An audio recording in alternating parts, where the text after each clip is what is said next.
Welcome back to Ambassadors. Today, I think is episode 26. I'm pretty sure.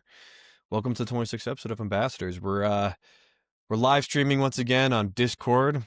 So people who want to, we got two lovely gentlemen with us, and last time we had a little bit more. It's all right. We're doing a little off day. We're recording this on Tuesday, and so it's a little different schedule than maybe what people are used to. We usually do Wednesdays, and these all come out on Thursdays. But so yeah, we're gonna jump right into this. We're gonna finish some questions that Ari had, the last two that she had, and then then next episode we'll go over the other questions that other people have had on Instagram. Can you hear me okay real quick? I just want a mic check. Am I good? Your mic is fine. It sounds weird Okay. to them, but to me it sounds fine. The last week they were telling you they couldn't hear you, but it was that you were quiet. But on the recording, it sounds perfectly fine. All right.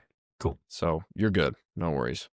Yeah. So, anyhow, last week, last week I kind of mentioned just doing like an actual live streaming straight to YouTube, but I don't think I'm thinking about it. The reason why I don't know if it would necessarily work is I have to do some testing, and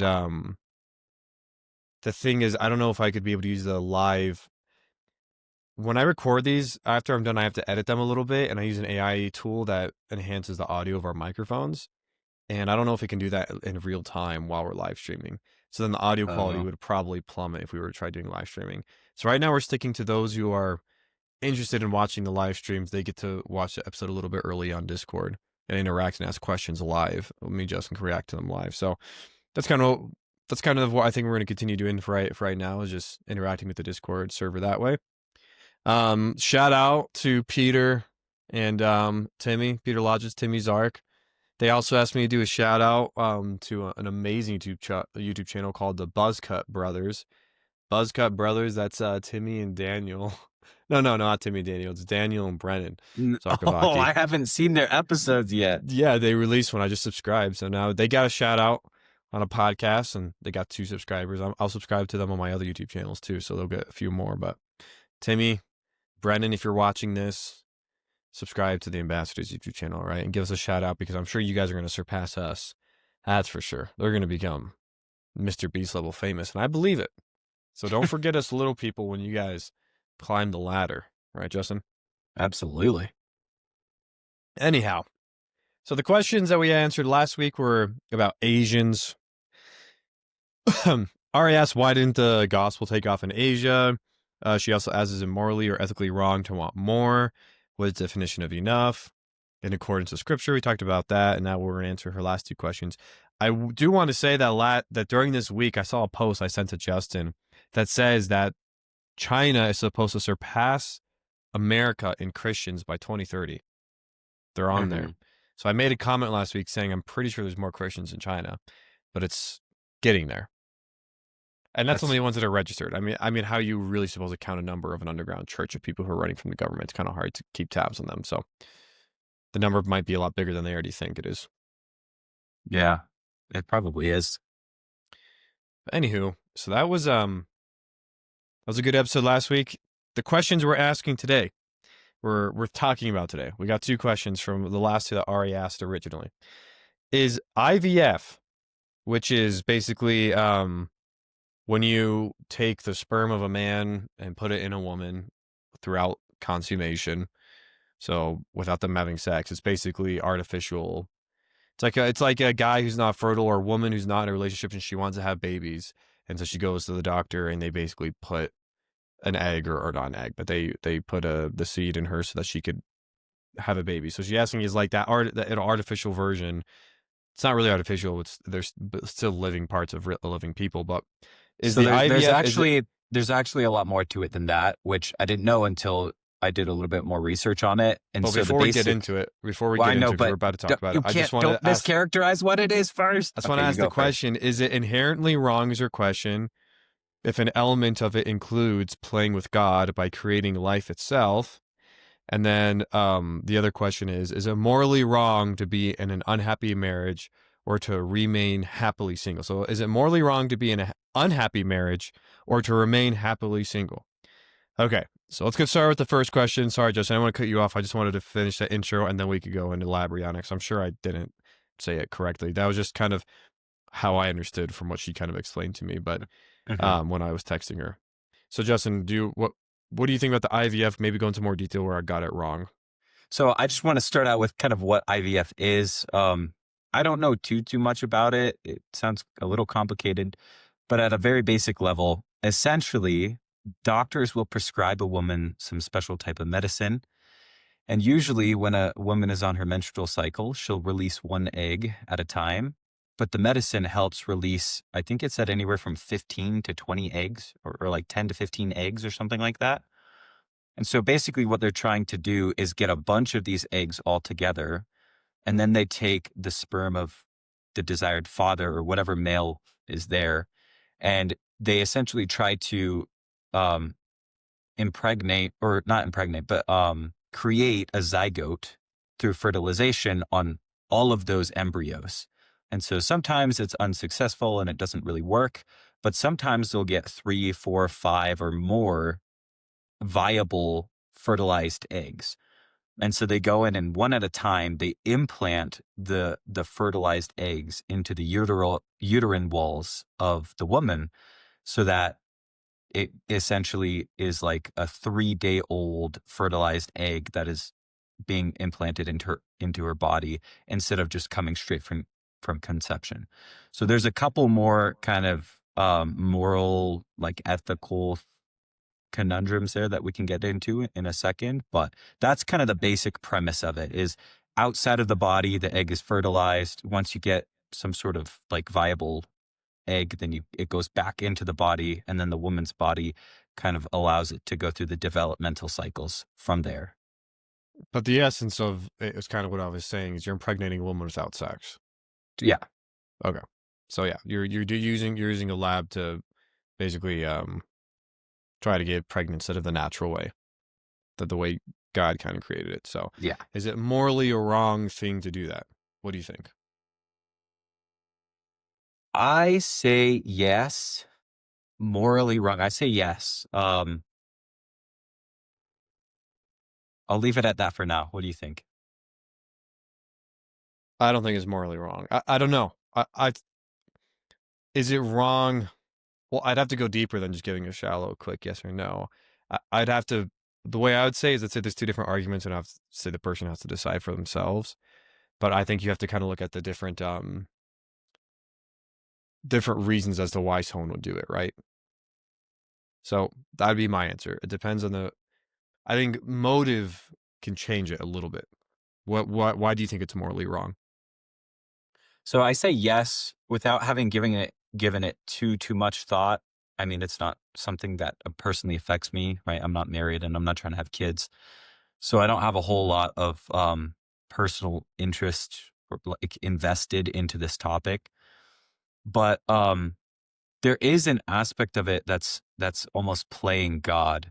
And topics like this can get really hard to discuss for two reasons.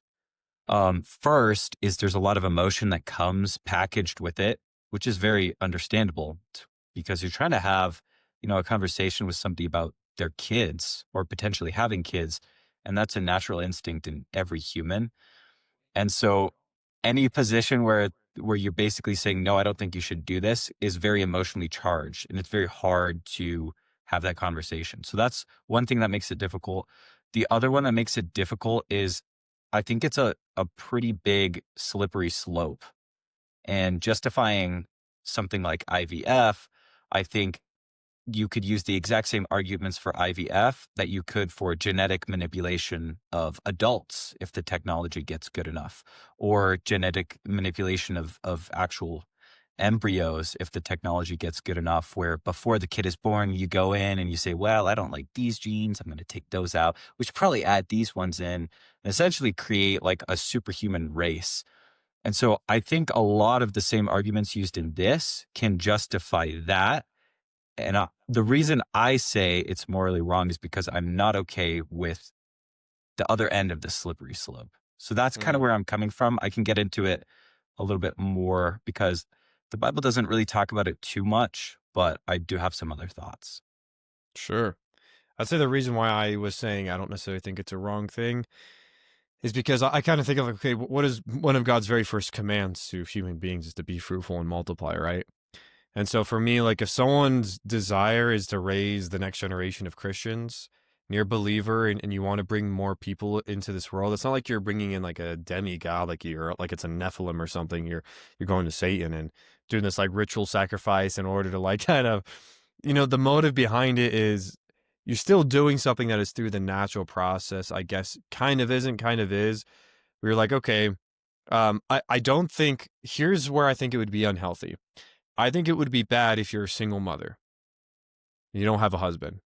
If you and your husband are trying to have babies, for whatever reason it's not working, and you're able to use each other's DNA to kind of create a child. I mean, at that point, you should just adopt. I think really, I think you're kind of going.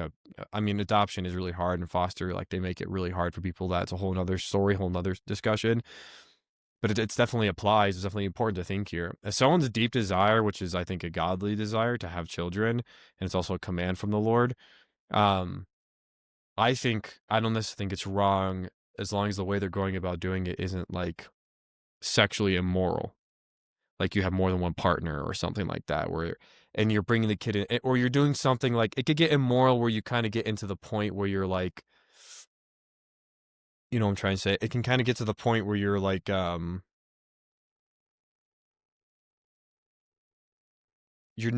it's not morally wrong in the sense to want kids, but what you're doing is not really healthy for the kid if you're like a single mother. I'm going to bring this kid into the world. Like it's different if it's, I don't know, because then it's like, as from a pro-life standpoint, like I'm not saying abort the baby or anything, God forbid, or like, cause, oh, it's going to be brought into a world because it's a single mother. I'm like, no, but if you're really want to get pregnant, a woman should only get pregnant if she has a husband. That's my opinion. If you have a husband, that's the only time you get pregnant. Unless you get raped, whatever. That's a different scenario. Obviously, I'm saying like willingly get pregnant. You shouldn't be in a boyfriend girlfriend relationship. You should be in a godly marriage. That is really what should happen. Obviously, it's not realistically what does happen. Most people aren't Christians. But the way God designed it was for a baby to be brought into the world with a stern father who had the father's love, um, who loves his mother, and then a mother who has a gentle love, a motherly love, and respects the father.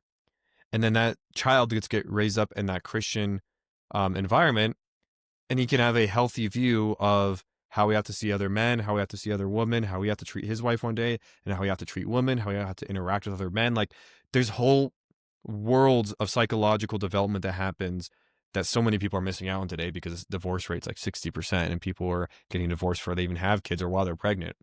So it's kind of hard. So it's like, here's the moral dilemma. Like, okay, if you're a husband and wife and you're really trying to have kids, and maybe this could be God opening an opportunity for you to try to have a kid together. I don't know if maybe this goes into like personal boundaries with how the guy feels. Like, I don't know if I'd want my wife to have someone else's kid if it wasn't like, from your own, because one of you guys are not fertile or whatever it is, and you have to figure out a way to do it. Like, I'd feel weird if it was like taking like if you're the husband and the wife and you take the part of the husband and you go to another woman to carry your baby for you, and then you take that, like, to me that is really weird, and that I feel like that's not natural, obviously not the way God created it. um I think when you start going outside of, but then the hard thing is, like, let's talk about the food we eat. Like 90% of the chicken and 90% of the food you eat is all literally, that's how it's created. They literally have tools that, you know take what they need from the bulls, and then they go and put it in the cows. Like that's how they do it. They don't just like send them out in a kennel and like, oh, well, I hope he impregnates all of them. It's like, no, they manually pregnate all of them. So most of the farms, most of the stuff we do, like if we're gonna say this is unnatural and we're against it, then it's kind of hard to then say we're giving money to the farmers and all the people that make a living doing the exact same thing. Like it's what we've been doing naturally for years. So does it change a little Yeah, bit when you add human beings into that?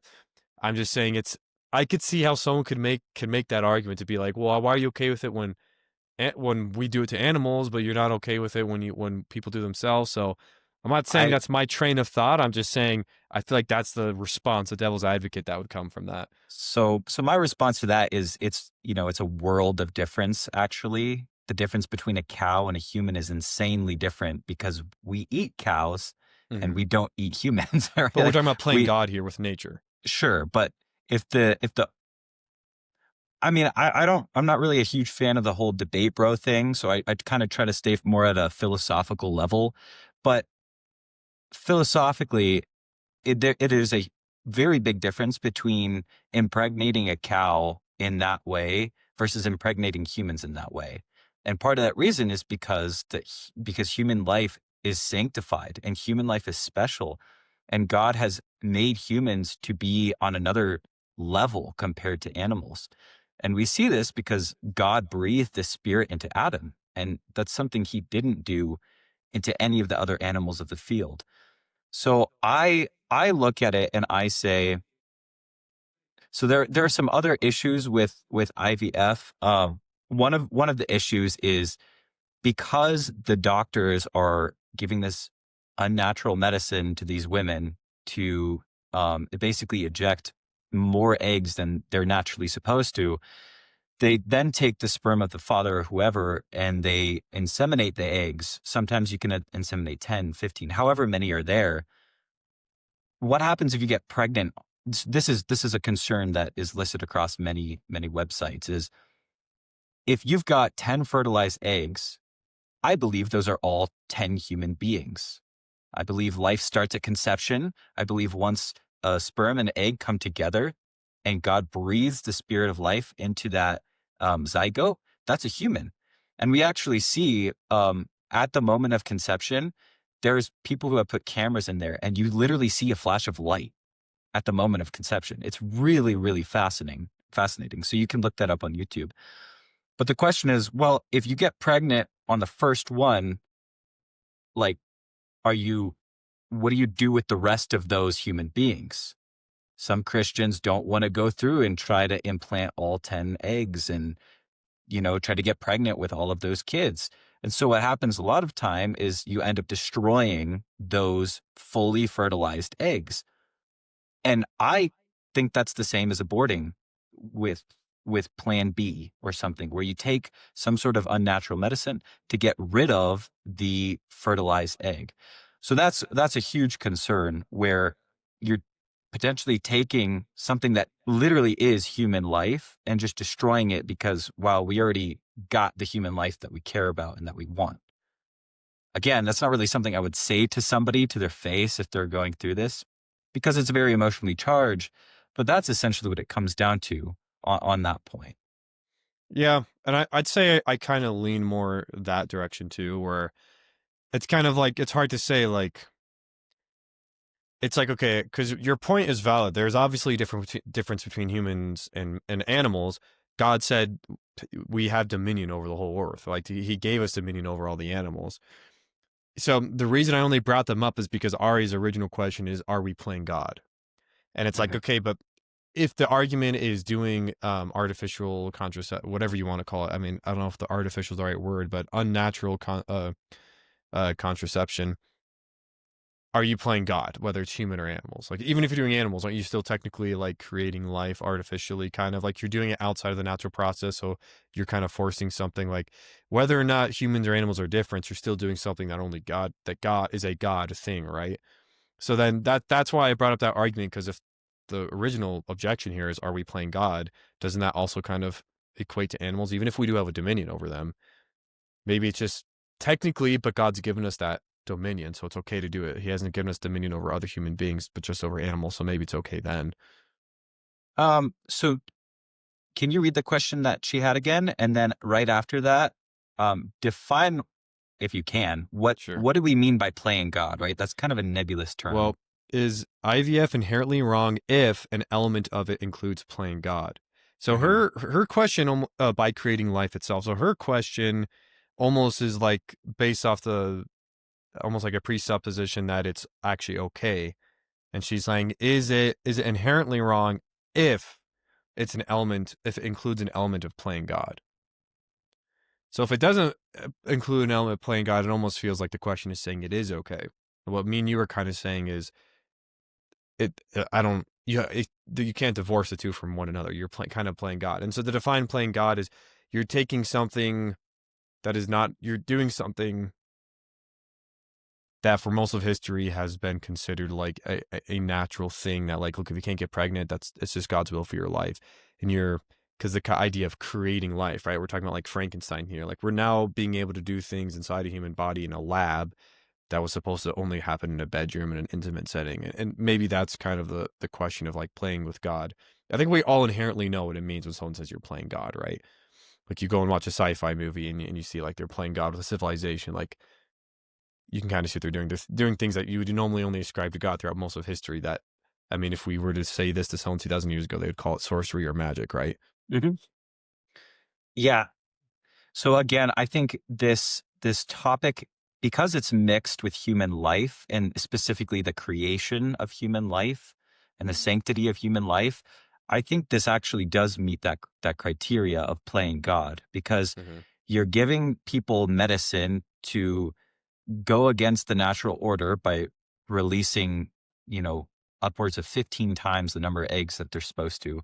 Then you're inseminating those eggs outside of the body and keeping them alive for days on end, 3 to 5 days typically, to see if it's viable. Then you're going in surgically and implanting it into the womb. So, yeah, you could technically make arguments that, there's other miraculous feats of medicine and surgeries and all that stuff.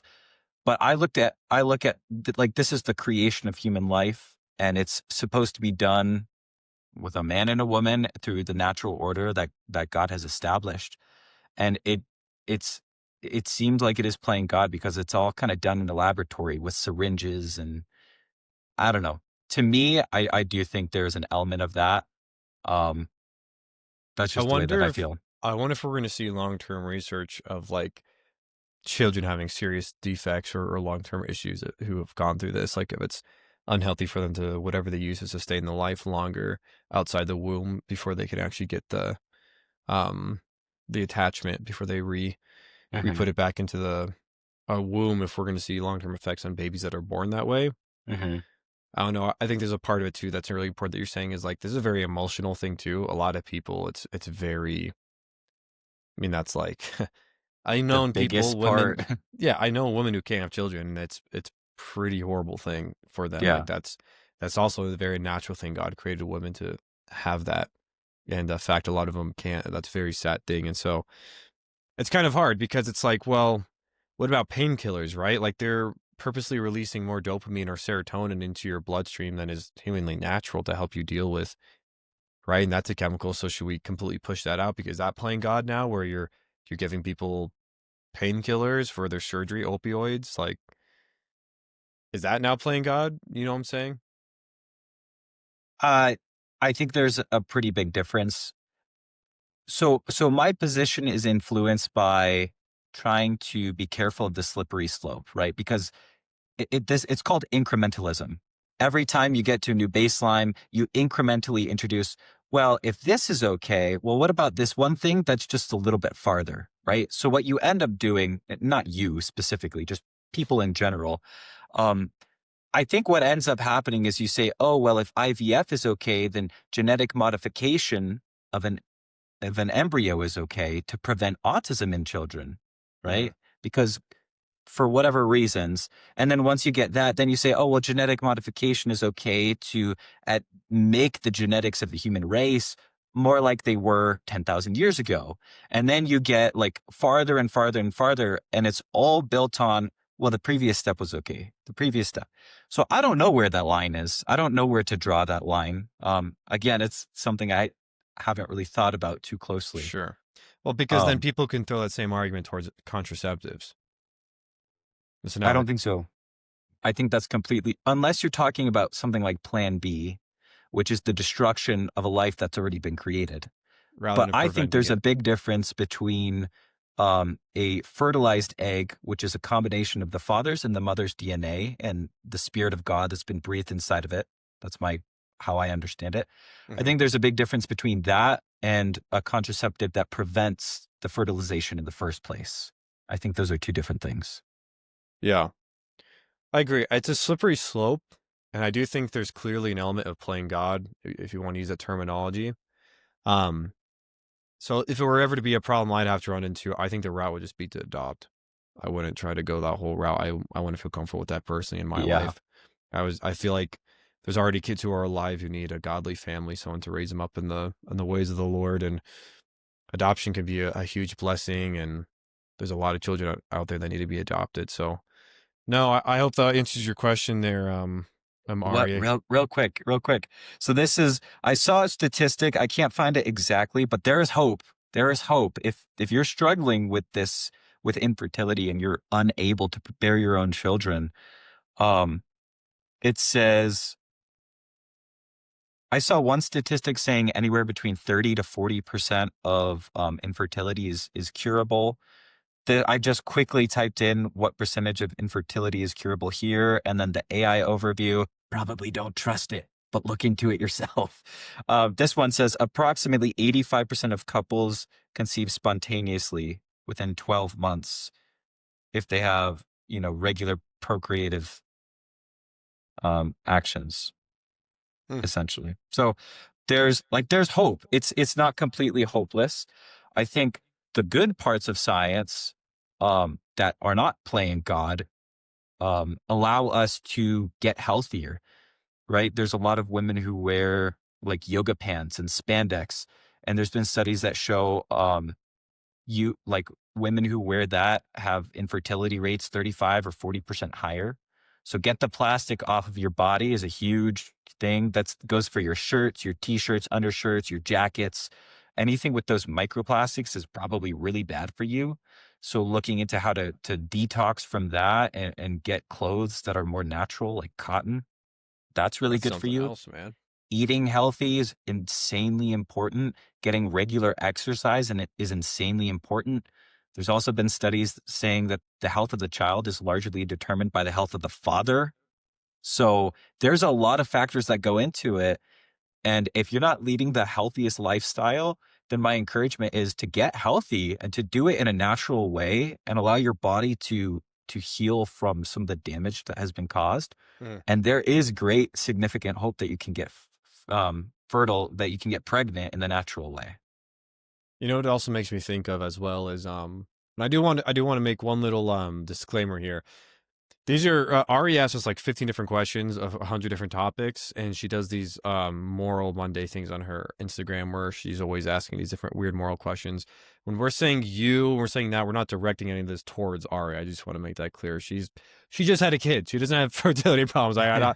The way we were kind of talking about it, and we were saying you. I mean, we're just talking about generally. We're not Yeah. pointing this towards her, right? I Yeah. want to make that clear because I don't want people who don't know her to get this idea or something like that. It's just a question.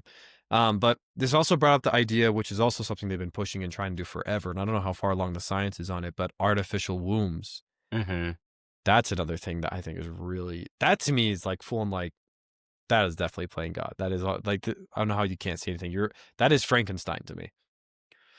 I know, but a lot of the same arguments could be made, right? Well, this woman Mhm. is infertile, but she has good eggs and her husband has, good sperm. And so we're just giving her, a womb that she can have her child. Like there's a lot of It's just, similarities, I I think. don't think it's gonna really, I know what you're saying, but I just don't think it's real. I don't think it's and it kind of actually, so some of the questions that were just asked, there was one funny one, but there's one that's a good one. Peter says, is animal cloning fine? And what's your thoughts on human cloning? And that would kind of go into the same thing where I don't think human cloning is possible. Animal cloning, we've seen that as a possibility where they're able to kind of clone animals. It's not really like it's never a one-to-one DNA match, right? But it's close enough to where it's like with the dire wolves being able to clone an Hmm. extinct animal, but they're not really dire wolves. Like they're a version of they had to use DNA from other animals in order to to to have the genetic makeup and look like dire wolves, but they're not like authentic, real. You know what I'm saying? So Well, I don't know. Sean Ryan also had a guy on his podcast. Sean Ryan, for those who don't know, is some ex-military guy who has a bunch of different people on his podcast. It's And a good he's podcast. got some really, really interesting podcasts. And one of them that I listened to, I believe it was the Sean Ryan show, was this guy he created a company and their mission is to try to bring back woolly mammoths. Hmm. And they're actually kind of doing it, it sounds like, from what the guy is saying. I can't confirm that, but they are very intently trying to bring back woolly mammoths, and they're doing it with genetic manipulation. Hmm. So, as an engineer, I can appreciate, the scientific endeavor. Like, yeah, it's pretty cool from a scientific standpoint. But then there's part of me that just like it's so Frankensteiny, playing God, weird, all of that stuff. Well, the So, cool thing about the woolly mammoths is that a lot of them were literally frozen, mhm. solid, like full body frozen during the flood, Yeah, and their bodies are like their flesh is preserved because they've been frozen for thousands of years. yeah, And so we are getting like full, like we're not getting fossils and trying to like we're actually getting flesh, and so they're hmm able to extract DNA from that, and they're very closely related to the elephants, and so they can manipulate it enough to where they're just hairy elephants basically. They're smaller, hairy elephants. bigger. I thought they were smaller. Oh, maybe. I thought that I It always depends. imagined them as There's some bigger. small elephants out there, some bigger ones. Maybe they're bigger than certain ones and smaller than other. I know the Indian elephant, I think, is the biggest elephant in the world. Hmm I'm not sure about that. I'm pretty sure, but anyhow, Huh. I don't know. It's hard. Again, going back to the original question, is it kind of comes down to a lot of different things in life. Like, hey, how many things do we need to give up to the Lord, right? How many things do we? It's so much easier said than done, because you can use the argument for Benadryl or for Adderall with your ADHD or Advil with a pain, or you got cancer getting surgery for it. Like, how much of the things do I try to genetically modify or just modify my body physically? And then also how many sorry, they're asking good questions. No, And then it's how many not, Peter. and then how many things are and then how many things are okay, right? Where it's like, okay, there was medical herbs and things they used back in Christ's time that I'm sure are okay, and teas, and it's even Apostle Paul says drink a little bit of wine if your stomach is upset to like calm your stomach, and if a brother is feeling sick, like so. Obviously, God's not against science. God's not anti-science. God isn't He anti. made it. Of Yeah, course, he he's made not science. against it. It's just science is just understanding the world God made, but that doesn't mean like God has given us the intelligence when we bit from that fruit of like we're made in his image both physically and intellectually. So there's an intellectual aspect of creativity that we have that I think is really important that can be abused, right? Like it's just because we can do something doesn't mean we should. And it's you can make the argument, but the end process, like the end result is a child. So why is that so bad? You're bringing a human life into this world, and it's like okay, that could be true, but we don't know the long term effects of this. Like, are you really bringing a healthy child in this world? Is it really us to play that game? I know one story of a sister in our church who um she had cancer. She had like some terminal illness diagnosis, and she asked the elders to come. She just really did not want to die, obviously, like most people would. And she prayed, and our elders came over and put oil over her head and prayed for her, and the cancer went away and she was healed. And she felt convicted after like I think she lived 7 years longer than the doctor said she was supposed to. Mhm. And after that 7 years, she kind of got to the point where she started feeling really convicted. Like, I really think it was my time to go. Like, she kind of started feeling like if I was honest with myself, like I feel like God let me live longer because I really asked him and he loves me. Kind of, who was that? Hezekiah, or Mhm. who also I kind think of so. prayed the same thing to God, that asked to live it a little bit longer, and God let him live an extra 15 years. Um, but she kind of did something similar. But she said she kind of got to a point in her life where, after hearing a sermon about that king of Israel, that she felt convicted. Like, okay, I think I need to pray to God that his will be done. Because before, it wasn't like I was accepting his will, it was my time to go. I was begging him that it wouldn't. And so what ends up happening is she prays to God and says, like kind of acknowledging, realizing the circumstance whatever she was in, how she felt about it. And she said, God, not my will, but your will be done. And I think she died like within months of that. Like, Mhm. and this was before she got like re-diagnosed with anything. She died like within a year or something like that. Like the diagnosis came back after she said that prayer, and God's like, okay, God took her home. Mhm. But I I don't know. think it was the same cancer. Yeah, Yeah. the So same so type it's of kind of one cancer. of those things where it's like, look, like is this playing God, or are we doing things against? I mean, it's really, I think it's between a person. They need to pray about it and ask God about it. Me and Justin wouldn't suggest you going and doing um the IVF. Mhm. But yeah. So, you want to go on the next question? Do you have any last thoughts on that topic? It was Hezekiah. Good job. Thank you. I cannot remember the names of who did what for the life of me. I am Sometimes I so remember, bad. sometimes I don't. How long was it? Hezekiah, and was it 15 years? Yeah, it was both of those. Dang, I was on the money. Yeah, it Nice, was nice, dude. I'm dead on. Uncle Boris's nephew, dude. What'd you expect? All right, before we go into the next question, let's stop real quick and answer some of these brilliant questions. Big Daddy Tim, Timmy says, Johnny, this is a question for you. Are you a tradesman? Yes. Another question from or a statement rather from Peter is being a computer science major the dumbest major? I'd say so. Yeah, Peter also agreed. asks, Johnny, are streaming in your new house or your other house? Guys, who is the biggest fan, not including Ryan? Ooh, we talking Ryan Zark or Ryan Dodosovat? Zark, obviously. That's a good point. No, this is my first. This is not my new house. No, this is my other house. I know, Peter, we'll get to that question at the end, okay? I know you watch Maton's podcast. Okay, anyways, let's go on to, I'll explain at the end there, Justin. Let's go on to the next question from Ari. Is it morally wrong? I like how she keeps asking questions that could only be answered by someone who's married, and me and you have like never even touched a girl in our life, much less talked to one. What do Is you it mean? What do you much less been mean? married? Only can be answered by somebody that's married, pal. That's what I'm saying. Well, oh, come on. No, She's asking. I think I actually have a better understanding of this because I'm not into the emotional aspect of it. So I'm Yeah, actually you're the best objective, person huh? to answer You're this. objective. Yeah, Justin understands women like the exactly. back of his hand. That's why we No. call him Justin the playa. All right. Is it morally Definitely not. wrong to be in an unhappy marriage or to remain happily single? So I think the question here is it better to be happily single than to be in an unhappy marriage? Because it's never morally wrong to be happily single. Yeah, I agree. But is it morally wrong to stay in a marriage where you're unhappy? Shoot, you go. Shoot. Firehead. Is it morally wrong to stay in a marriage in which you are She doesn't unhappy? necessarily say to stay in a marriage, but she's saying to be in there because it kind of is insinuating like if you shouldn't be doing something morally wrong as a Christian. So Mm-hmm. Yeah, so I still don't fully understand the question because, I mean, as Christians, God has told us that the institution of marriage is holy and it's sanctified, and it is not something that man should break. If God brings it together, then should man, cut it asunder? Those aren't the exact words, but um, there's very clear direction in the Bible that says that Christians should not get divorced and should not separate from their marriages.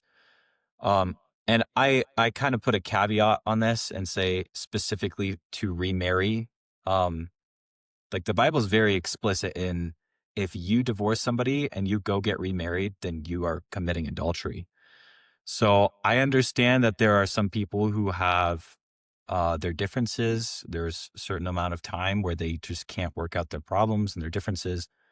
I would obviously encourage those people to, there's grace and God is really able to change hard hearts and soften minds and all of those things.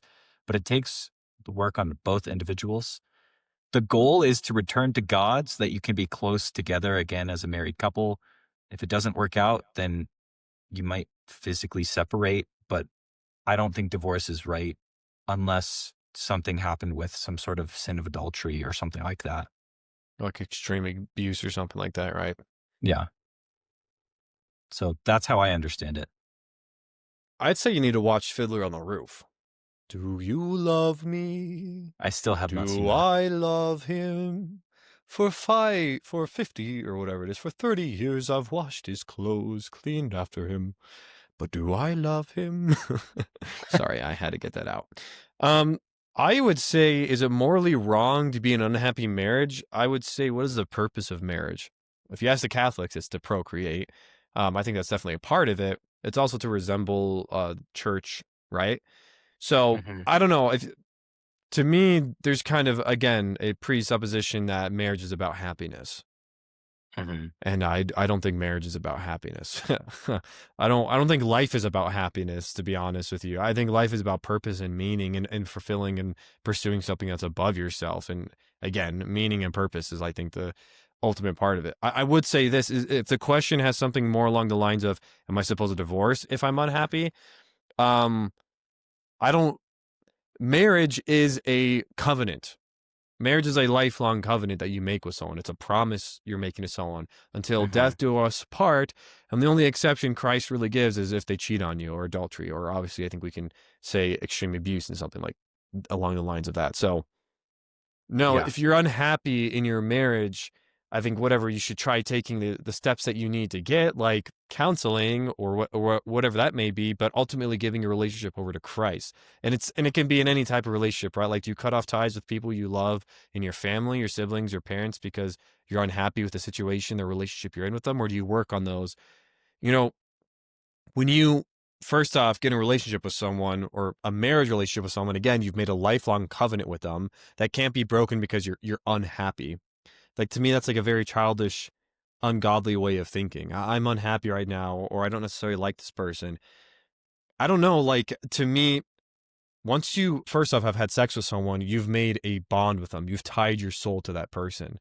That's why hookup culture is so disgustingly horrific for this culture and this generation that we live in. You're like constantly soul tying yourself to so many different people. And when the Bible says two become one, many interpretations of that is that that's talking about sex. That's talking about two people becoming one flesh.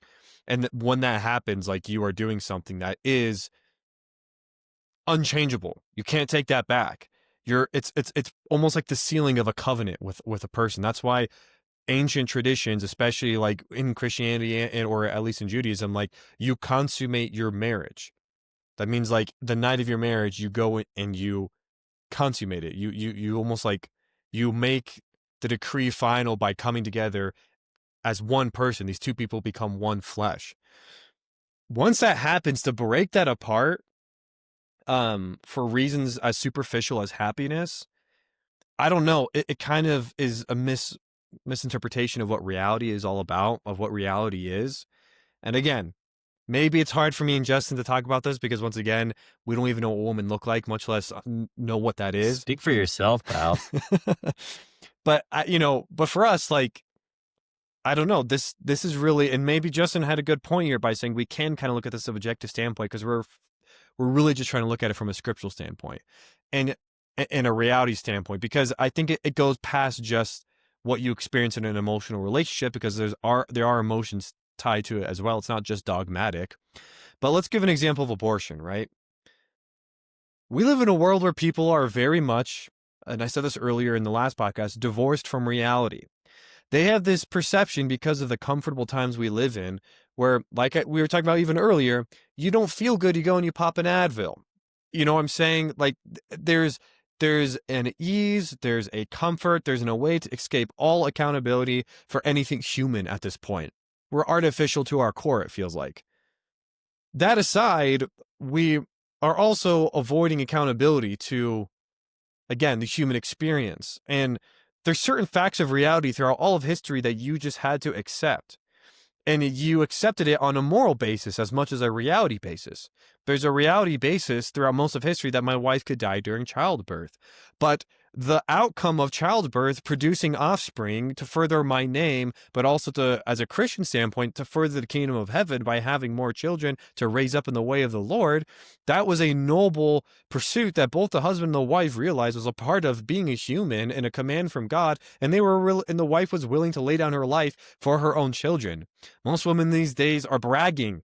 Well, maybe I should say most, but a lot of women brag these days about having abortions. It's Mhm. something it's one of the biggest hot topics of our generation right now when it comes to voting. Isn't that insane that one of the number one swing decisions as far as what the candidate believed was about abortions?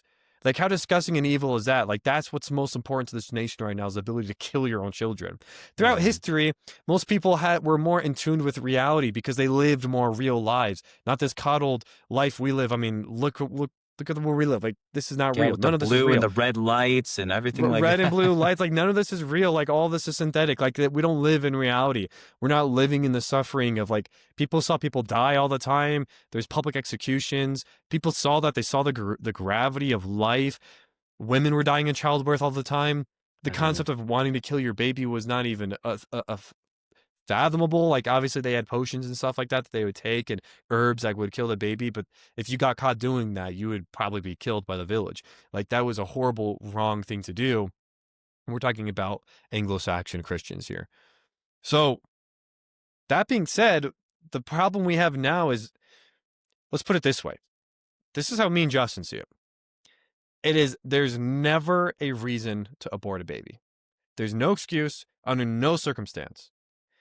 Evil does not justify evil. Oh, but this happened to her. Okay, because a man raped her, somehow that means I can now kill a baby. You know what I'm saying? Throughout all of history, it was accepted that if you were going to have sex with someone, and let's be honest, this is less than 1%. Less, it's actually closer to like half of a percent of abortions are because of things like rape. But let's go. But majority of them are just because people don't want to be accountable for their actions, and it's not always just the woman's fault. Often it's the man that's pushing the woman to do that because he doesn't want to be accountable for his actions, regardless Mhm. of who makes the decision. People be like, well, what if the baby kills the mother? Welcome to reality. It's a very scary thing, yes. That these what ifs are horrible and we pray God never lets us have to go through that.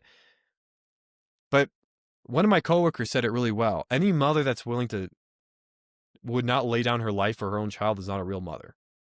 There's something wrong. She doesn't have that motherly instinct. There's something wrong with her mind. She's been brainwashed by society. She's putting herself first. And it's easy. Oh, you guys are men. It's easy for you to say, well, women are allowed to say stuff about men too, right? You're allowed to make decisions. You vote about things that put men in prison if men do things, right? So we're allowed to have an objective standpoint on what is reality and what is good and what is wrong. And so the reason I'm bringing all this up, and you might be like, what the heck does this have to do with the original question about being an unhappy marriage and stuff like that? It's because people have a misunderstanding of what marriage is, of what reality is. Women are like, well, this is going to make my life difficult, so I'm going to abort my baby. And men will do the same thing. Well, that will be expensive.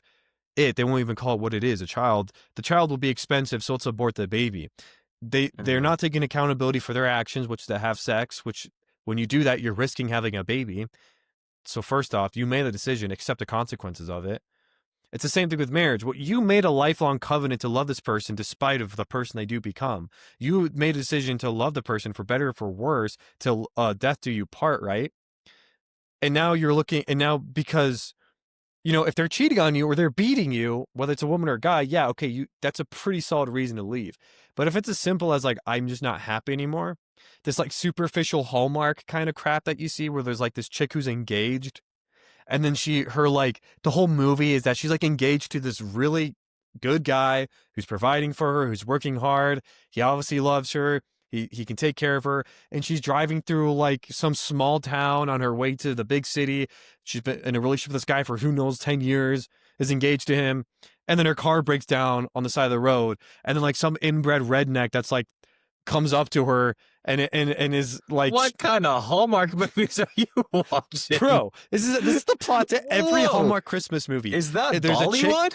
No, this is the plot to every Christmas Hallmark movie. I promise you. I used to watch them like crazy when I was a kid with my mom.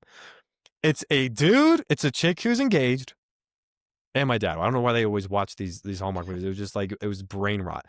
This girl's engaged to a dude who's like not like a psychopathic, beating her and stuff like that. Actually, like a really solid guy, been in a relationship with her. She clearly loves him. He clearly loves her.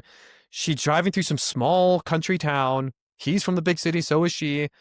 And then like her car breaks down, and so she can't get to her wedding, or she can't get to this appointment, or see this dude, and then she ends up meeting some guy there along the way who's like this really simple, small town, down to earth dude, which is cool. There's nothing wrong with country guys or rednecks. I'm a redneck. I have nothing wrong with those type of people. But my problem is when you're like, oh, You now I'm gonna ditch the obviously do. dude. Now I'm gonna ditch the dude I'm in a relationship with. I'm gonna break up with this guy for this guy I've known for 5 seconds because he makes me feel something this other guy didn't. You know what I'm saying? Or they're like in a married relationship. It's just like And I'm not just trying to throw this on women. Like this is men are the people that are writing these stories, right? It goes across the board, but the fantasy is insane. It's disgusting. It's weird, and it's this modern day mentality of I'm not happy, and that's what my marriage is supposed to be founded on. Now, the foundation of your marriage, first and foremost, should be Jesus Christ. If it's not that, then no wonder it's not working out for you. But the foundation should be Jesus Christ and furthering his kingdom together. And hopefully, a marriage that's based on that, you can work towards something together. But if it's just rooted on your happiness, bro, what happens when you have postpartum depression? And you're having these biological issues in your body, and for whatever reason you just can't stand your husband's face for like 3 months at a time because whatever you have weird biological problems having in your brain and body, which is totally natural. Or your husband gets in a car accident. What happens if I'm married to someone? I get in a car accident, I get head trauma, and for whatever reason I'm like no longer attracted to my wife. Like, is that what my marriage was based on? Was my attraction to her? Or was it based on the fact that I'm making a lifelong covenant that through better or worse, I'm committed to you? This one person, even if you get in a car accident and you become a burn victim and your face is all messed up, like, God forbid any of that happens. No one wants that to happen to them. It's totally understandable to be like, well, I didn't really sign up for this, but you kind of did when you said I do. So to me, is it listen, this is a long, complicated subject, I want to Justin. talk. It's my turn. Okay. Sorry. It made me think of the abortion thing and like the way people see reality and the whole unhappily married thing. It's hard. You have to sit down with someone and be like, why are you unhappily married? It's like, well, my husband's a jerk or this, or my wife's a jerk. And it's like, okay, like, I don't know. Is that all marriage is about? It's kind of hard. That's you go ahead. Okay. Dig me out of this hole. I'm never getting married after saying all this stuff. Okay. Well, let's bring you back to scripture. I made some. Okay. First off, I would like to apologize. I said a stupid joke earlier, and it wasn't right for me to say that. So I like to apologize. I don't even know what joke you said. Good. Regardless, let's bring it back to scripture a little bit because I made some claims about scripture says, and I like to actually read it and see what it says. So this is talking about the concept of divorce. This is in Matthew 5, starting on verse 31 and going into verse 32. It says, "It hath been said, whosoever shall put away his wife, let him give her a writing of divorcement." So this is Jesus commenting on the past. And in the old law, people would say, hey, I'm going to divorce my wife, or I want to put away my wife. I don't want to be married to her anymore. And so God gave the Jews, allowed them to have a bill of divorcement or a writing of divorcement to signify an end to that marriage. But what is the New Testament response supposed to be like? The next verse says, Jesus says, "But I say unto you that whosoever shall put away his wife, saving for the cause of fornication, causeth her to commit adultery. And whosoever shall marry her that is divorced, committeth adultery." So the whole point of this is, I think it's obvious, talking about remarriage, because you can't commit adultery if you're abstinent. But if you are to divorce your wife, or you are to divorce your husband, and they go and get remarried, or you go and get remarried, then you're committing adultery. And Jesus actually says you cause her to commit adultery, man, if you divorce her. So it kind of goes, it's not just like, oh, I'm going to divorce her and then I'm going to be careful.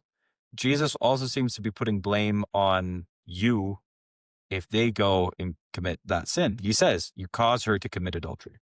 So very, very serious. These are the words of Jesus. And then also in Mark, we have kind of the concept of marriage rather than looking at individual men and women. This is in Mark 10, starting on verse 6. It says, "From the beginning of the creation, God made them male and female. For this cause or reason shall a man leave his father and mother and cleave to his wife. And they two, shall be one flesh. So then they are no more two, but one flesh." So this is what Johnny was talking about a little bit. It says, "What therefore God hath joined together, let no man put asunder." So Johnny was talking about this imagery that we're supposed to think of when a man and a woman get married. They're supposed to cleave together or to be stuck together, to be like almost intertwined. And once that happens, It's not right for any man to cut those ties in half and to split the man and the woman apart again. So I wanted to bring that in there, just to proof, we're not just making stuff up here. And then one other thing about happiness. This is actually something that I want to be extremely careful with, because when it comes to divorce, I don't really think it's people are like, oh, I'm unhappy. I think most of the time people are not like, oh, I'm unhappy because he didn't let me go on 7 vacations instead of 6, so I'm going to divorce him. I think in most cases, there are very significant problems. The reason I say this is because I spent a lot of time listening to these marriage counselors who talk about, or these divorce lawyers, actually. There's one like super famous guy that I don't like because I think he's a little, I don't know, he's too marketing of himself. But you listen to these divorce lawyers and like they bring up very serious cases of like just very manipulative and abusive and emotionally abusive people. And a lot of the situations are really, really bad, especially when kids are involved. So I understand that the marriage might be really bad. I try not to discredit a person's discontentment or unhappiness or depression in the situation. And that's why earlier I tried to point it back to God and to say, God can heal you, God can heal your spouse, but you need to both work towards bettering yourselves in a biblical manner, humbling yourselves, repenting for what you've done, the evil that you've done to them, or they would repent for the evil that they've done to you. They're very hard things to do, especially when you feel that injustice of, well, they've hurt me. But that's something that you have to do if you want your marriage to get better. And so my encouragement is to come back to biblical principles of what a man should look like, what a woman should look like, and the roles that they fulfill in marriage and fulfill for each other. And show, if you're a lame husband, like, come on, dude. Christ showed his love for you. There's a verse. Let me see if I can find it real quick. But the Bible commands us to love our wives as Christ loved the church. Christ loved you enough to die for you and to forgive your sins. So, like, do the bare minimum. Like, don't be so lame. I know there's a lot of husbands that I've heard people complain about, and wives too. So, not to put anybody specifically on blast, but I've heard just generally like certain things men do, generally certain things women do, and there's friction there. Okay, well then just take it. Like, you're the man. Come on, don't be a wimp. So that's my position. Well, I think your point is correct. And again, I mean, Justin, we're not trying to discount people's feelings. If you're unhappy in your marriage, you're unhappy in your marriage. You need counseling. You need to figure out what that is. But again, we need to make something clear here. 60%, over 60% of marriages are now ending in divorces. I know more people who with divorced parents than I know with undivorced parents. It wasn't like that in the 50s. It wasn't like that in the 60s. We live in a lot of it, call me crazy, is because of diversification, other cultures coming in here and other cultures is not being able to mix with ours. There's a lot of a million reasons because of it, but also because most people look for people who like the same music as them, like the same movies, and their idea of what a romantic relationship is going to be heavily identified and based off of romance, movies, Hollywood, Hmm. these things that are super superficial and have really nothing to do with what a real marriage is about. A real marriage, because obviously I know what I'm talking about here, but no, like based off what I've understand, having like 5 siblings and a million cousins, like literally my dad has over 20 siblings, so having that many relatives and being able to observe all of them and listen to the advice of them. I'm one of the younger siblings out of 69, just on my dad's side alone, 69 first cousins. I have a huge family, and being able to hear from their different advices, this is what marriage is. It's waking up every single morning and deciding to love someone, even though they give you reasons not to love them because they're another human being. It's an imperfect person with another imperfect person who's deciding every day to lay down their lives for themselves. Because when you get married, your life is no longer about you. When you get children, it's no longer about you too. Both of your lives are now about them. So, well, most people aren't raised thinking about marriage that way. They're looking for this superficial spark, this butterflies that they get in high school with the first girl they ever kiss or whatever it is, or guy that they ever kiss, or relationship or prom they go to, and these overly romantic, all the romance songs, the way they talk about them, it's just like these. They're searching for almost like the happiness. They're trying to get their happiness from their significant other. And the fact of reality is no human being, only Christ can give you happiness. And so successful marriage is when two people are rooted in Jesus Christ and their happiness comes from, they're completely fulfilled in who Jesus Christ is. And so you have two complete people coming together, not two people that are totally broken trying to fix each other and trying to fill a God-shaped hole with each other, because that's what modern Hollywood teaches. Idolize your significant other, worship them like they are God. The guys do all these over-the-top romantic gestures that are good. The flattery is nice, and a man should do that. Women are needy emotionally in that way. That's a good thing to fulfill those needs. That's Wait, not say a that again. Say that one more time. Women are emotionally needy. Every woman will tell Oh, you that. okay. Okay. They want to be emotionally, provided for. If you go up to a woman and say, I'm not going to provide your emotional needs, they're Peter, not going clip to that. clip it. Why Peter, clip girls, that. women tell me that. I don't understand. I know. How's I'm that? just That's not even kidding. a diss. I wasn't saying anything bad. That's the reality of how women are. Men are not as emotionally needy as women. That's not a diss. That's a fact of reality. That's not a sexist statement. Regardless, what I'm trying to say is if you look at the way in what men usually seek out respect in a relationship, and women seek out affirmation from romantic love gestures, right? That's usually how it works. And so when you understand it that way, and you understand different love languages, what it really is often you don't have the same love language as another person. And so most people, the problem is they try to, oh, I'm a words of affirmation person, or you're a touch person, right? And so you try to do that to your partner, but your partner is just a quality time person. They just, or acts of service. And so they just want you to do things for them, like do the dishes, and that makes them fall in love with you because they see that, well, you're just trying to tell you how much they love you. Their personality is more like, show me. And so then you have this whole disconnect. So there's all these different reasons why people are unhappy in their marriage. They don't feel like their needs are being fulfilled, or they maybe even feel alienated by their own partner in certain areas. All that stuff can be resolved if the relationship is founded on Christ. But most people don't even consider Jesus when they're seeking out a partner.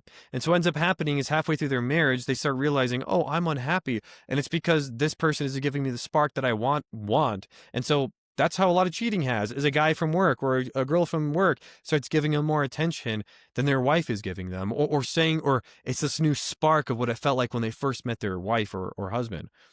And so they're, they're totally have a misconception of what marriage is all about, and they try seeking that out in the other person. When you listen to a lot of these online interviews of women who they ask them if they're happy or they're cheating or they're leaving their husband, they ask why. It's very rarely is it he cheated on me or she cheated on me. It's usually like I just don't have the same excitement, the excitement that was there at the beginning of the relationship, which is not something that comes naturally. At the beginning of the marriage, yeah, you're a dude and she's a chick, you're going to get the spark of romance, right? But after years and years, that is something that needs to be curated. That is something that is not comes naturally. It's something you both work to maintain that romance. Most people don't understand that, and the education out there is becoming more and more viable. But the biggest causes of divorce in the world are usually stuff like that, and it's like money problems. That's one of the biggest ones: lack of communication and money problems. Mm-hmm. If you, again, all these things can be solved by Jesus. All these things, if Christ is the center and you guys are pursuing the will of God in your life, and every single time you make a big financial decision, it's made on your knees in prayer by your bedside together, hands clasped together, it's going to be a lot better than arguing over a credit card. You know what I'm saying? If you can figure out a godly discipline for marriage where the man is the head of the household, has the ultimate say when the decisions are made for spiritual decisions, and takes the woman's advice, and you guys discuss things and you communicate, and the husband loves the wife enough that the ultimate decision he makes is based off of her emotions, and she respects the husband enough to trust that he's being led by God's Spirit, then you have a natural order in which God structured a family. And that influences the children immensely. One of the main things that keep people together in the secular world is their children. And then once the children get old enough to move out of the house, the parents usually divorce. This could all be fixed if one thing I heard one guy say that was really changed my view, because I always thought differently until he said something like this. I think he was a marriage counselor. He's been married for like 30, 40 years or something like that. And he was saying, your first priority in your family is your wife. Your wife comes before your children. And I always thought it was the other way around. I always thought you take care of the children first and then you take care of yourself. He's like, no, your wife is your number one priority. You make sure she's being taken care of physically and emotionally. And then the children become second. If there's That's the structure it should be. And the children will see that, and they'll see the way you treat your wife, and that will influence the way that they will treat the woman in their life. Both Mhm. whether it's their sisters or whether it's their future wife or cousins or just other females they interact in the world. If you have that mentality, which is a scriptural godly mentality, you will have a successful marriage because it's not about you. You're not thinking about always, am I unhappy in this marriage? You're thinking about, how am I making the other person happy? And you're Mhm. not really seeking the word happiness, which is a superficial secular concept anyways. You're seeking the joy of the Lord, which is ultimately found in the service of other people. Some of the happiest couples, and I mean this, the happiest couples I've ever met in my life are people whose lives were devoted to serving other people. Their lives were focused on serving their community, serving in the church. They were like they were a team of Christians. You know what I'm saying? It wasn't like, oh, they're just a married couple, but they're like a dynamic duo for Christ. I see them helping other people more than serving their own needs. Those are the people that when I go to their houses, they invite me over for dinner or I spend time with them outside of church or in just social settings. I see the way they interact with each other, and they could be 20 years into their marriage, and it's like they're still like on their honeymoon with how much you can see how much they love each other. And it's like, and it's usually the people that are serving the most. They're people helpers. They're living the way that Christ lived. They're furthering his ministry.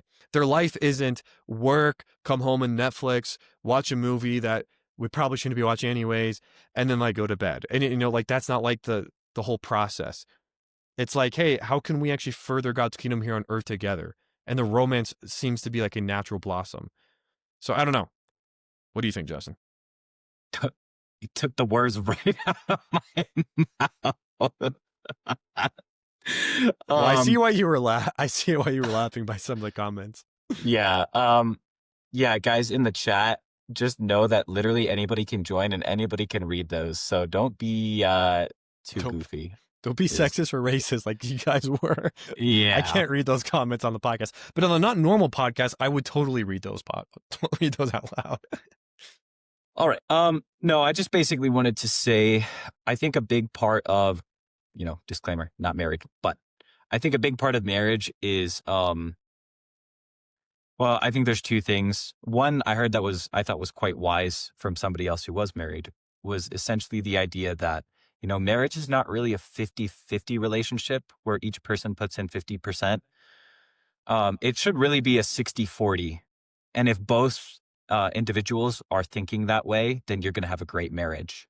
Like if both individuals think, oh, I need to handle 60% of the load, I'm going to do this for the other person and that and this and that, then the marriage is going to be great because you're going to have both people yoked together, heading the same direction with the same goal, working hard at the same, for the same end. And so I think that's uh, very wise and something that, Lord willing, I will implement when I'm married.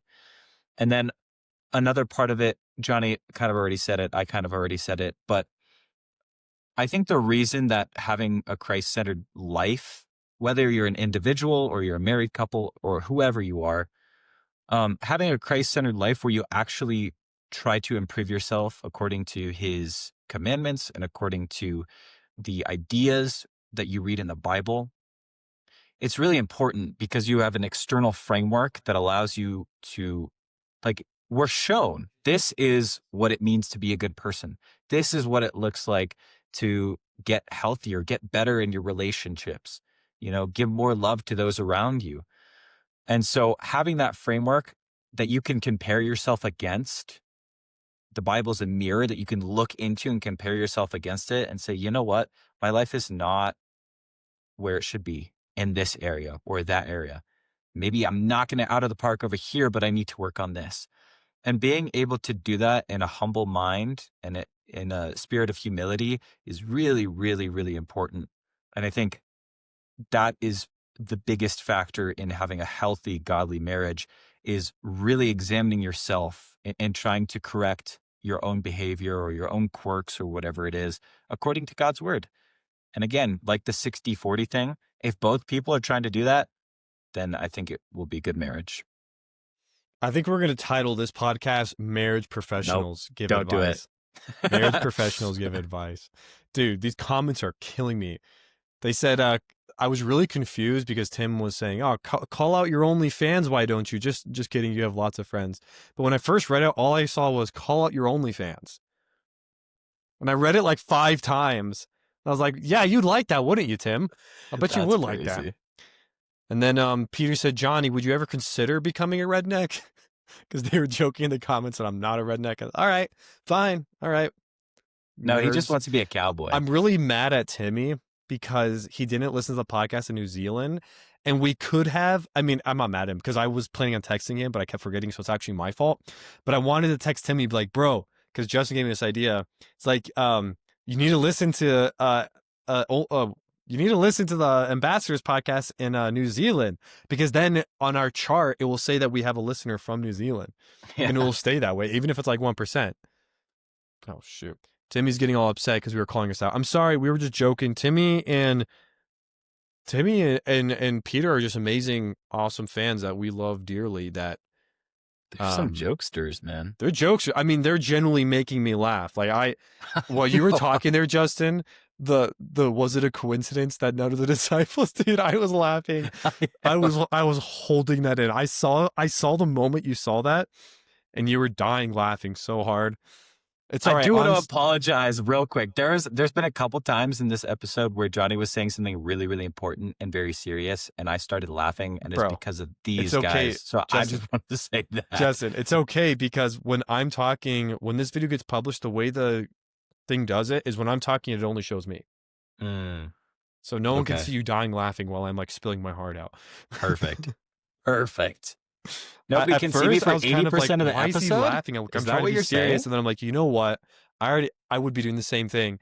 And then the second you started talking, I looked at the comments. And I started doing the exact same thing. So, yeah, dude, these guys are comics. Tim and Peter need to start their own podcast called the Dumb and Dumber Podcast. And that's a good one, dude. Dude, I would listen to that every day. Dude, you guys just need to have a new mission, Peter and Tim. Your guys' mission just needs to be every time we live stream, you guys just have to try cracking us. Just try cracking us the whole time. Oh, dude, we should do an episode where it's just next week is the Christmas special, which I'm excited for. And then the week after that, what we're doing. Huh? I don't know what we're doing.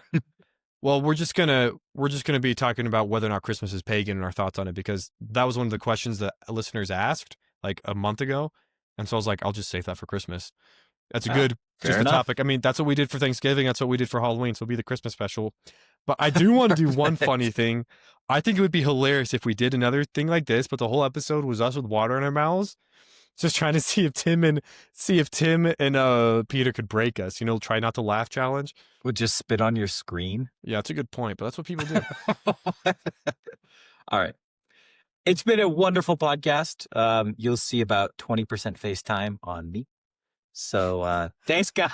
Thanks hey, you yapped, all right? It's like as it's like we get these super in-depth, long questions that I've actually thought about for a long time, and now I'm supposed to just give a 5-second answer. There is one thing we do need to point out though with Ari's question, the second one also, happily single or unhappy marriage, like is one better than the other? Because that's like, well, are you trying to infer that like you get divorced and then you become single and just stay happy single? I don't think that's necessarily her point. I think maybe there's also the question of maybe you are happily single right now and you get someone proposes to you and you don't know if you should accept that proposal, right? Like you don't know if you should enter that relationship because you don't know if you'll be happy married. Maybe you just want to stay single. I think that's kind of selfish. I think that's a selfish way of thinking unless you yourself are like a missionary and like you're like, this is going to really infer with like my life serving Christ, and you really feel like it's going to affect your ministry that you're serving God right now. But if it's as simple as just like, I like sleeping in my own bed, I like this, I like that, it's like, bro, like you're giving the opportunity to literally create the next generation of Christians and enter in like one of the most beautiful things that could possibly be in your life. And you're not entering it for like, I don't know. I feel like for most of human history, the question of staying single for the rest of your life, unless you were like a priest or something, was like, well, why would you not get married? Like, who thinks that way? Unless they have a solid reason for outside of I just don't feel like it. You know what I'm saying? Like, ask anyone. Go back 500 years. Go back 400 years.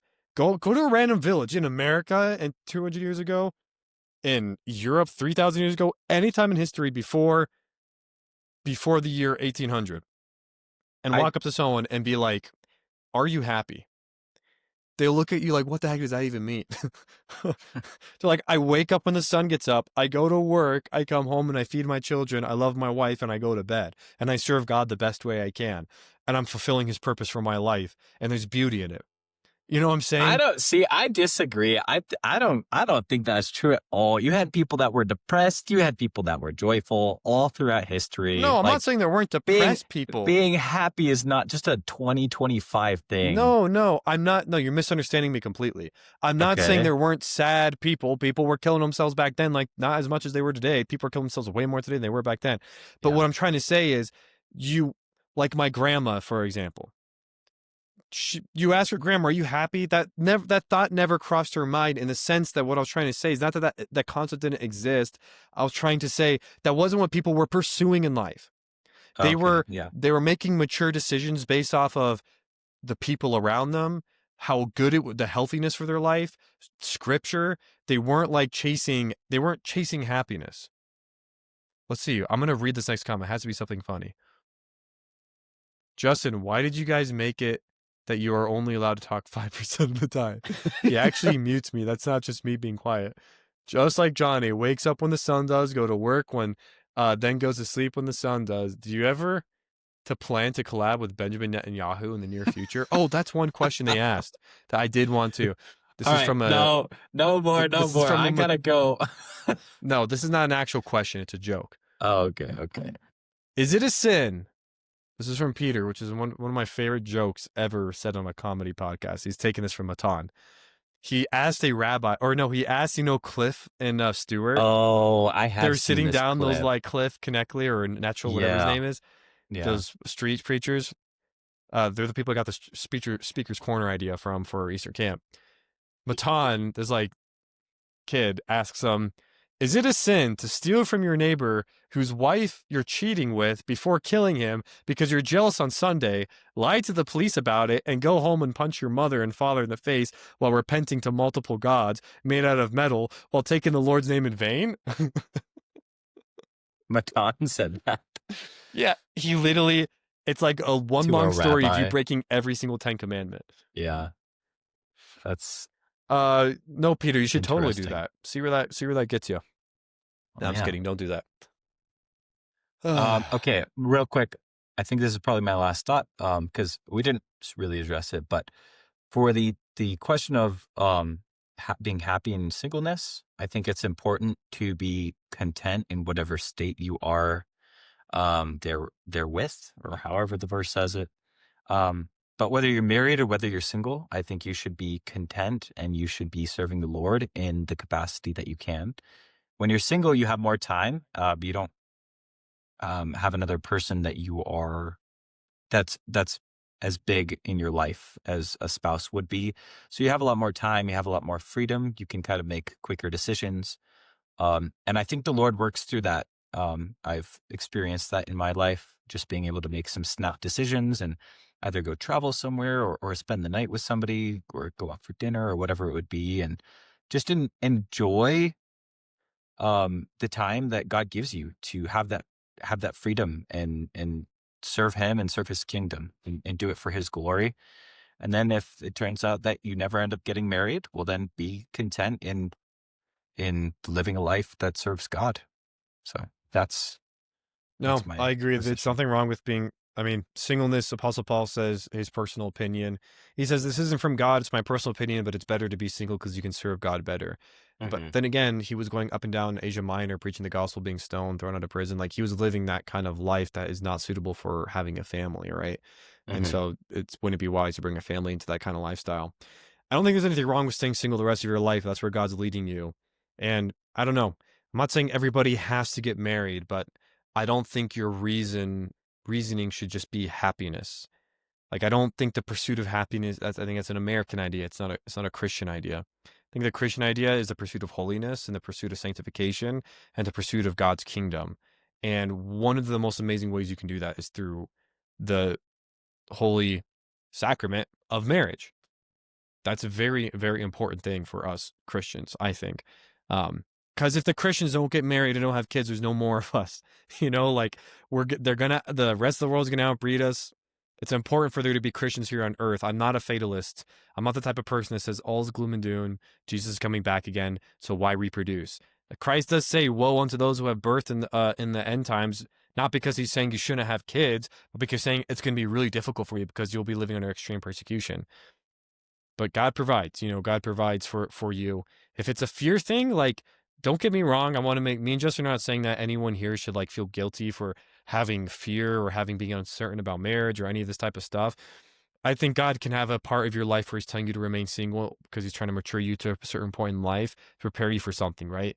The ultimate goal here is to be led by the Spirit, to understand God's will for your life, and to make decisions based on faith and not fear. To not always look for signs for things, but also to take practical steps towards what it means to be living a godly life. So, I don't know. Look, me and Justin are both single guys. We've been single our entire lives, basically, right? So, like, do we know really what we're talking about with marriage and all that stuff? No, we're just going based off the experiences of the people who are much wiser than us, who have been in marriages for 20, 30, 40, some of them 50 years, who are older brothers and sisters who've given us lots of advice, who are Christians, and the examples we see around us.